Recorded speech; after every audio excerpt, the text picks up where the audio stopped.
Yeah, Brad here with another quick video.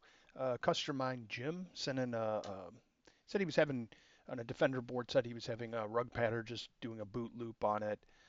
Wanted to send just the MPU in to me, so I said, well, a lot of times the problem with the looping can be on the ROM board, so why don't you send the ROM board in as well, just in case I get the MPU and don't find any issues, save some money on shipping. So he sent both the boards in.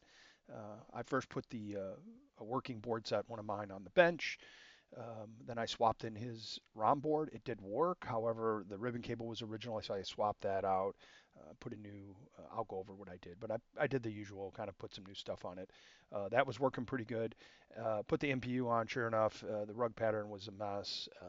Did some quick troubleshooting and found a couple bad multiplexers, 74153s. There's four of them. They're, I don't want to say notorious, but they do fail at a pretty good rate. So got those swapped out and then did some other board upgrades that I normally do with the headers and things like that. And I've got on the bench running. So we'll go through it real quick here. This is a pretty easy one. It wasn't like a um, full board set restoration with power supply and all that. So literally I got this, opened the box yesterday, was able to get it on the bench, go through it, get the repairs done, and it's ran overnight. So basically a 1 day turnaround. I had it repaired the same day I pulled it off the porch. So let me switch over to the bench cam and go over it real quick. So here is I'll start with the ROM board because this really wasn't part of the repair, but I did it anyway. So I've got a new ribbon cable that I make up on it. We've got new 9-pin header for the sound output, 10 pin here. This is where all of your inputs for the coin and slam switch and then your diagnostic buttons all feed in through this one. Power header here, 4-pin Molex. It's got a new one with the square pins and it's keyed. We've got a new Nichicon filter cap here. These little easy hooks are just to grab 5 volts to power my little adapter for the video here. And then back to the MPU. It was fairly clean. It had some corrosion, had a weird battery holder on it. I pulled that off, cleaned it up, put it on a CR2450. These things work great. Been using them quite a bit lately here. Um, I did swap out the aluminum electrolytic cap for a tantalum here for the soft start. Someone had replaced the filter caps here. These are pretty decent. They're 100 microfarad, 50 volts. That they tend to do that to get the larger size. These I think these are Nichicons too. I typically don't go to 50 volts. I'll do 35 on in replacement for a 25, just because the ESR, the equivalent series resistance, tends to get a bit much in them, but these are fine. I did change out the power headers as well on the board. Um, Pulled both of the decoders and straightened and cleaned the legs. The same with the 6809E CPU here.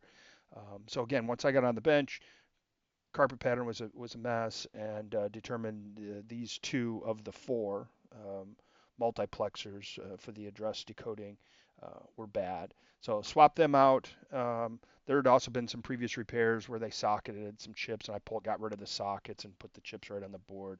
Um, Not a big fan of that, socketing everything when you change the part. Typically, these parts fail. If they're really common failure like RAM and things like that, yeah, sockets are great. But just in a general repair, one chip here and there, I don't know. I think it adds another point of failure with connection and things like that. So that's kind of the overview on the board. Here's again, I tend to return the old part. So there's the ribbon cable, all of the Molex headers. You can see the ICs in there, the 153s. There's a socket that I pulled again.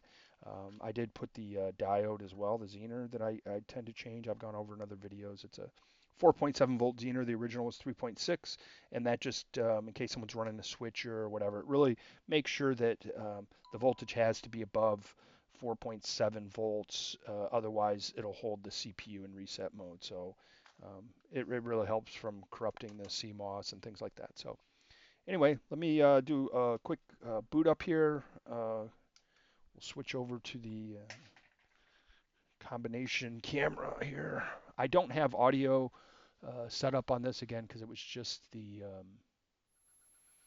this was just the MPU primarily that we were interested in here. So um, let me boot it. You're just seeing some artifacts from the last time it was booted. So here's a nice rug pattern now. Everything looks normal. All jittery and rebooting. Everything tests good. and you can see it drops directly into track mode here. So the battery and everything's working good. So I will coin it up, drop a couple credits on there. Again, I have my little PlayStation controller here that I've configured for Defender, done some button mapping on it, and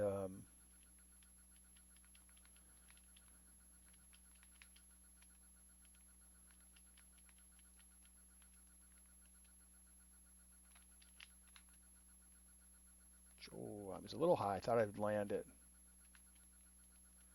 It's two things happening here with me playing this. A, I'm not very good at Defender, even though I've had one since 1996, a personal one. Whoops, I missed that guy too. Secondly, with this PlayStation controller, it's a little tough.